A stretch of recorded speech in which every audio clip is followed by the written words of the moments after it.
आप सभी का स्वागत है। मैं हूं नीलू और सबसे पहले खबर हमीरपुर से, जहां पर नदी में तैर रही लाशें। कोरोना काल में यमुना नदी में लाशें तैर रही हैं। नदी के किनारे लोगों में दहशत का माहौल बना हुआ है। हम आपको बता दें कि दूर दराज से शव बहकर आने की आशंका जताई जा रही है। रोजाना यमुना नदी में इस तरह की लाशें बहती हुई दिखाई दे रही हैं। नदी में देखे गए हैं करीब 12 से ज्यादा शव। तो लोगों में इस बात का दहशत है। लोग जिस तरह से नदियों में लाश देख रहे हैं, लोग परेशान हैं। बताया जा रहा है कि दूर दराज से भी लाशें बहकर यहां पर आ रही है। करीब 12 ऐसी लाशें हैं जिन्हें नदी में तैरते हुए देखा गया है। तो हमीरपुर में यमुना नदी में तैरकर लाशें आती दिखाई दे रही हैं। कोरोना काल में इस तरह से लाशें तैर के आती दिखाई देने पर लोग अब दहशत में है। दूर दराज से शव बहकर आने की आशंका जताई जा रही है और वहां जो आसपास के स्थानीय लोग हैं, उनका कहना है कि रोजाना यमुना नदी में इसी तरह से लाशें बहती हुई दिखाई दे रही हैं। नदी में इस वक्त अब तक जो आसपास के स्थानीय लोगों से बातचीत हुई है, उन्होंने कहा कि करीब ऐसे 12 शव हैं जो कि इस नदी में बहती हुई यहां तक पहुंची।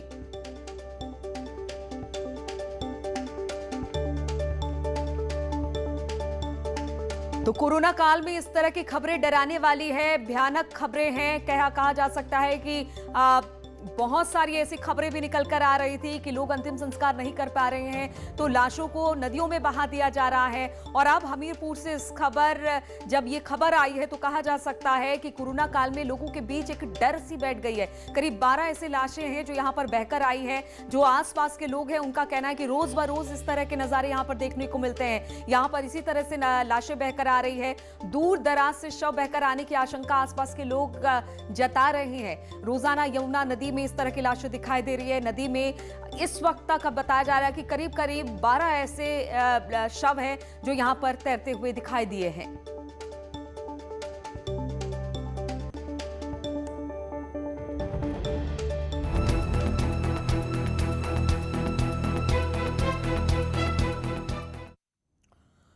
तो बुलेटिन में आप बात कर लेते हैं कोरोना के कहर की। और कोरोना की रफ्तार एक बार फिर से बढ़ गई है। एक दिन में कोरोना के सर्वाधिक मामले सामने आए हैं। 24 घंटे में 4,12,262 नए मामले सामने आए हैं।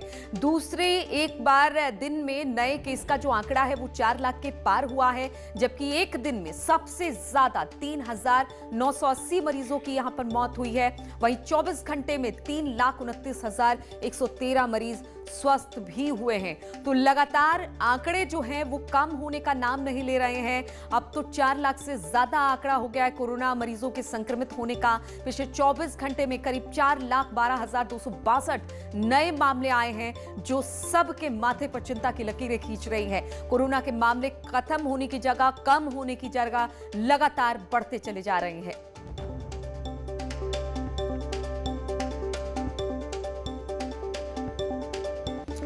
और कोरोना पर बड़ी अपडेट आपको दे दें। 24 घंटे में कोरोना के 4,12,262 नए मामले सामने आए हैं। 24 घंटे में ही कोरोना से 3,29,113 मरीज जो हैं वो स्वस्थ भी हुए हैं। 24 घंटे में 3,980 मरीजों की मौत हुई है। उत्तर प्रदेश की बात की जाए तो सोमवार सुबह 7 बजे तक लॉकडाउन है। उत्तर प्रदेश में 4 करोड़ टीके के लिए ग्लोबल टेंडर तक दे दिया गया है।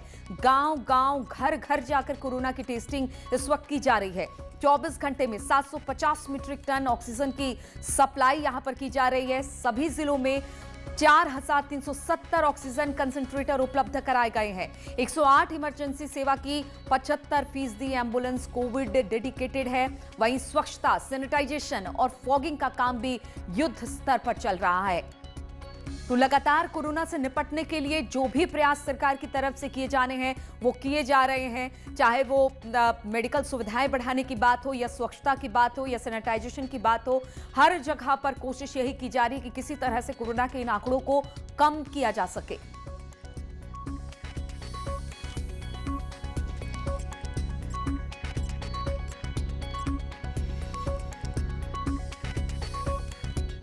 तो सरकार भले ही कोरोना को काबू में करने के लिए पूरा जोर लगा रही है, लेकिन लापरवाह लोग अब भी जागरूक नहीं हो रहे हैं और अपने साथ लोगों की जान को खतरे में डाल रहे हैं। प्रदेश में लॉकडाउन लगा है, लेकिन लोग बेखौफ होकर कोविड गाइडलाइन का उल्लंघन करते हुए साफ तौर से देखे जा सकते हैं। आपको दिखाते हैं बेपरवाह लोगों की 3 तस्वीरें। ये तस्वीरें आप देख सकते हैं मेरठ, कानपुर और लखनऊ की तस्वीरें हैं, जहां पर मेरठ और कानपुर की सब्जी मंडियों में लोग बिना मास्क के, बिना सोशल डिस्टेंसिंग के खरीदारी करते हुए दिखाई दिए। से। वहीं लखनऊ में भी लोग बिना मास्क के ही दिखाई दिए, जबकि सरकार लगातार मास्क लगाने और सोशल डिस्टेंसिंग की अपील कर रही है, क्योंकि अगर जिस तरह से सरकारी सुविधाएं मिल रही है कोरोना से लड़ने के लिए, या सरकार लगातार प्रयास कर रही है, वैसे हमें भी बहुत ज्यादा प्रयास करने की जरूरत है, क्योंकि जब तक हम प्रयास नहीं करेंगे तब तक कोरोना के मामले कम नहीं होंगे। लेकिन लोग अब भी लापरवाही बरत रहे हैं, ऐसे में कोरोना के फैलने का खतरा और भी ज्यादा बढ़ जा रहा है।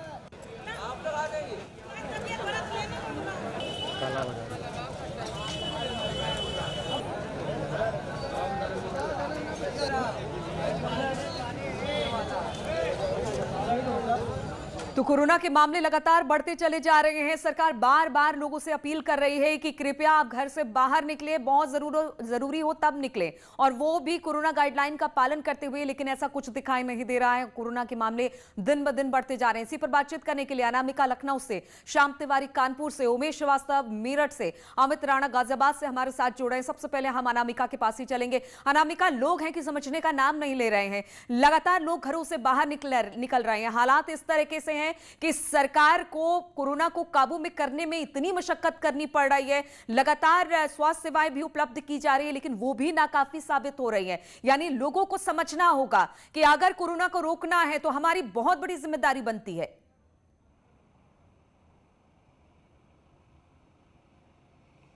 और देखिए नीलू, अगर लखनऊ की बात करें हम या पूरे यूपी की बात करें, तो जिस तरीके से पिछले कुछ दिनों में टेस्टिंग के आंकड़े और रिकवरी रेट के जो आंकड़े थे वो थोड़े संतोषजनक थे, लेकिन जिस तरीके से पिछले 24 घंटे के आंकड़े आए हैं कोरोना पॉजिटिव मामलों के, वो वाकई हैरान करने वाली और परेशान करने वाली तस्वीर है। लेकिन कुछ और तस्वीरें भी हैं जो इससे ज़्यादा खतरनाक है और परेशान करने वाली हैं। वो है सड़कों पर लोगों की आवाजाही। हालांकि सरकार की ओर से संपूर्ण लॉकडाउन का ऐलान न करते हुए आंशिक कर्फ्यू नाम दिया गया है, और प्रयास ये किया गया है कि जो लोग ज़रूरी सेवाओं से जुड़े हुए हैं सिर्फ घर से वही बाहर निकले। लेकिन आप देख सकते हैं कि जिस तरीके से ये जो पूरी रोड है, ये भी वीआईपी रोड है, और यहाँ पर आपको आमतौर पर ट्रैफिक जाम का सामना करना पड़ता है। लेकिन कुछ ट्रैफिक तो कम हुआ है, मगर कर्फ्यू जैसा कुछ दिखाई नहीं दे रहा है। और हालात ये है कि जो पुलिस चौराहों पर बैठी हुई है वो भी किसी से रोक कर ये नहीं पूछ रही कि तुम बाहर कैसे घूम रहे हो, किस तरीके से बाहर घूम रहे हो।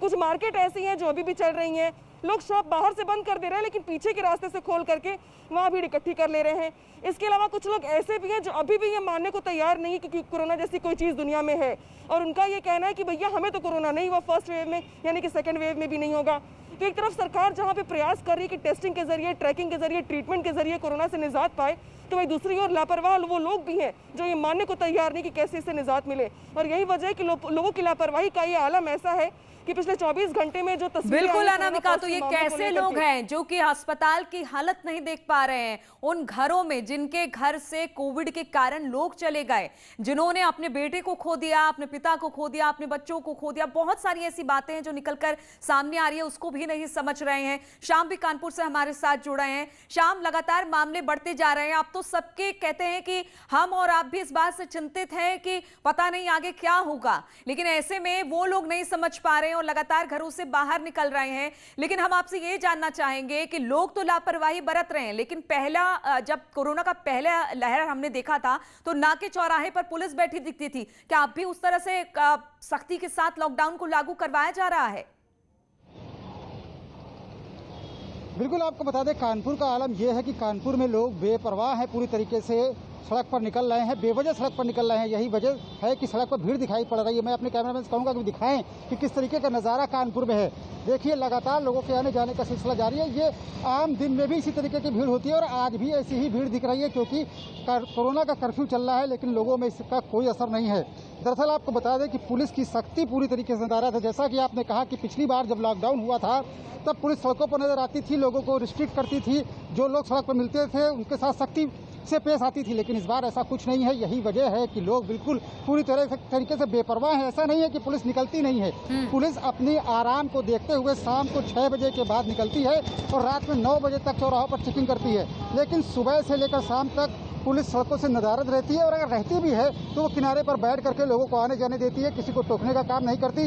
यही वजह है कि आप देख सकते हैं सामने से एक बुजुर्ग शख्स आ रहे हैं, उन्होंने मास्क लगा रखा है लेकिन नीचे कर रखा है, नाक नहीं ढक रखी उन्होंने अपनी मास्क से। इसी तरीके के नज़ारे, यही ये वजह है जिसकी वजह से कानपुर में कोरोना को रोका नहीं जा पा रहा है। लगातार बिल्कुल, तो सरकार लगातार अपील कर रही है लेकिन उनकी बात कोई नहीं सुन रहा है। तमाम सरकार ये कह रही है कि आप कोरोना के हिसाब से अपनी दिनचर्या प्लान करें, अपने आप को कोविड के नियमों के पालन करने के आधार पर ढालें, लेकिन इस तरह की चीजें दिखाई नहीं दे रही हैं और लगातार लोग निकल रहे हैं।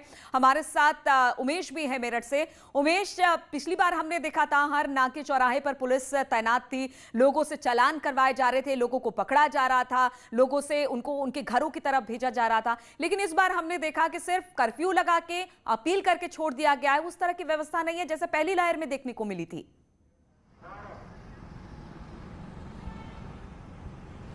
जी हाँ, निश्चित तौर पर नीरू जी, बीते 24 घंटे में मेरठ में कोरोना के 1498 नए केस रिपोर्ट हुए हैं।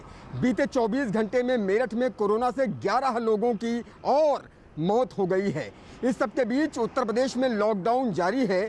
बहुत ऐसे लोग हैं जो लॉकडाउन का पालन कर रहे हैं, लेकिन कई ऐसे ढीठ भी हैं जो लगातार कह रहे हैं कि आ कोरोना मुझे मार। वो बिना मास्क के निकल रहे हैं, लॉकडाउन का उल्लंघन करते हुए भी नजर आ रहे हैं। न्यूज़ 18 की टीम इस वक्त मेरठ के वेस्टर्न यूपी टोल प्लाजा पर मौजूद है। यहाँ की तस्वीरें हम आपको दिखाना चाहेंगे। ये तस्वीरें आप देखिए कि किस तरह से यहाँ वेस्टर्न यूपी टोल प्लाजा पर गाड़ियाँ बहुत कम दिख रही हैं, लेकिन दिख रही हैं। इन गाड़ियों की संख्या भी कम होनी चाहिए। ऐसे ऑटो वाले जो घूम रहे हैं, इन ऑटो वालों को नहीं निकलना चाहिए, इनको भी लॉकडाउन का सख्ती के साथ पालन करवाना चाहिए। आप देखिए कितने लोग इस ऑटो में बैठे हुए हैं, इतने लोग इस ऑटो में बैठ करके नहीं जाने चाहिए, कोई लॉकडाउन चल रहा है। नहीं, और सबसे बड़ी बात यह है कि ठीक है, अगर आप घर से भी बहुत जरूरी काम के साथ निकलते भी हैं तो कम से कम मास्क तो लगाइए। आप मास्क भी लगा रहे हैं तो वो आपके नाक के नीचे है, आप सोशल डिस्टेंसिंग का पालन नहीं कर रहे हैं। गाजियाबाद से अमित राणा भी हमारे साथ है। अमित, हमने देखा कि ठीक है कुछ लोग तो कोरोना का पालन कर रहे हैं, लेकिन कुछ ये कह दे रहे हैं कि अरे हमें नहीं पता कि कोरोना जैसी कोई चीज है या कोरोना हमारे घर में किसी को होगा, ऐसा वो समझ ही नहीं रहे हैं। और अगर बाहर भी निकल रहे हैं तो प्रॉपर तरीके से नहीं, मास्क नाक के नीचे है। वहां की स्थिति, वहां के लोग और वहां की सड़कें क्या बता रही हैं? लीलू, जो हालात पूरे उत्तर प्रदेश में है, कमोवेश वही हालात गाजियाबाद में है। मैं समझता हूं कि लोगों ने जो परिभाषा है ना कोरोना वॉरियर्स, योद्धा, उसको बदला हुआ है। कोरोना वॉरियर्स में आते हैं फ्रंटलाइन वर्कर, खुद हम यानी कि पत्रकार, डॉक्टर्स, पुलिसकर्मी, लेकिन ये वो लोग हैं जो खुद को अपने आप को कोरोना वॉरियर समझ रहे हैं और घर से निकले हुए हैं। इन्हें लगता है कि यही असली योद्धा है, कोरोना इनका कुछ भी नहीं कर पाएगा और ये ही कोरोना को मात दे पाएंगे, ना ही इनको कुछ कर पाएगा, ना ही इनके परिवार को कुछ कर पाएगा। इस बात को समझना होगा, परिवार के लिए जिंदगी है, उस बात को उनको समझना होगा कि ये लोगों को समझना होगा कि अगर इस तरीके से बाहर सड़कों पर निकलते रहे तो कोरोना जो अभी इतनी तेजी से है, इसमें और भी ज्यादा तेजी आ जाएगी। बिल्कुल, और तेजी आ जाएगी। और अगर पहली लहर की अमित बात की जाए, पहली लहर से बहुत ज्यादा खतरनाक है दूसरी लहर, और इसलिए ये हालात हैं कि हॉस्पिटल्स फुल हो गए हैं, लोग अपने घर में आइसोलेट हो रहे हैं, स्वास्थ्य सुविधाएं जो हैं वो चरमरा गई है। ऐसे में आपको समझना होगा कि जो कोरोना का ये वार है वो बहुत तेजी से आपको अपनी चपेट में ले सकता है। इसीलिए कहा जा सकता है कि आप जब भी अगर बहुत जरूरी हो पहले तो बाहर निकले, और बाहर भी निकले तो मास्क और सोशल डिस्टेंसिंग का बिल्कुल ख्याल रखने के बाद एक बार फिर से आप सभी का स्वागत है। राष्ट्रीय लोकदल के प्रमुख और पूर्व केंद्रीय मंत्री चौधरी अजीत सिंह का आज सुबह गुरुग्राम के मेदांता हॉस्पिटल में निधन हो गया। वो 82 साल के थे। अजीत सिंह पिछले कुछ समय में कोरोना संक्रमण के कारण अस्पताल में भर्ती थे। बात उनकी मौत की खबर से पश्चिमी उत्तर प्रदेश में शोक की लहर दौड़ गई। जाट समुदाय के लोकप्रिय नेता होने के कारण पश्चिमी उत्तर प्रदेश के 12 से ज्यादा जिलों में वो काफी लोकप्रिय नेता थे। बागपत के रहने वाले चौधरी अजीत सिंह के बेटे जयंत चौधरी भी यूपी चुनाव 2017 के दौरान सुर्खियों में आए थे।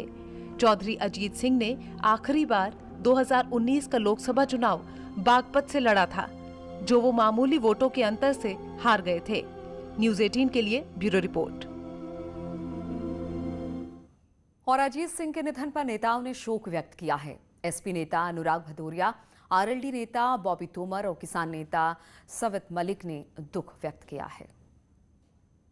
श्री अजीत सिंह जी का जाना हमारे हिंदुस्तान की राजनीति का और समाज की बहुत बड़ी क्षति है, वो क्षति जो पूरी नहीं हो सकती। वो एक ऐसे नेता थे जिन्होंने हमेशा किसानों के लिए, गरीबों के लिए आगे बढ़ के लड़ाई लड़ी और सांस के अंतिम सांस तक वो किसानों के लिए लड़ते रहे। ऐसा कष्ट और दुख की घड़ी है कि मैं इसके विषय में कुछ बयां भी नहीं कर सकता। चौधरी अजीत सिंह किसान और मजदूरों के ऐसे नेता थे कि वे 24 घंटे केवल मजदूर और किसान के विषय में सोचते थे। 7 बार वे लोकसभा में रहे, 4 बार वे मिनिस्टर रहे केंद्र सरकार में। जब जब उनका कोई पद आया, जब जब उन्हें कोई जिम्मेवारी मिली, जब भी उन्हें उनके हाथ में कोई सत्ता आई, तो उन्होंने किसानों के लिए काम किया। एक स्वच्छ छवि के लीडर और ईमानदार नेता थे। उनके चले जाने से किसानों को बहुत बड़ा नुकसान हुआ है। और एक तो भीड़ को रोकना, दूसरा वैक्सीनेशन को बढ़ावा देना, और ये दोनों काम राजस्थान के दौसा में सिर्फ एक नियम की वजह से तेजी से हो रहा है। नियम ये कि 45 साल से ज्यादा के लोगों को बिना टीका लिए बारात में नहीं जाना है।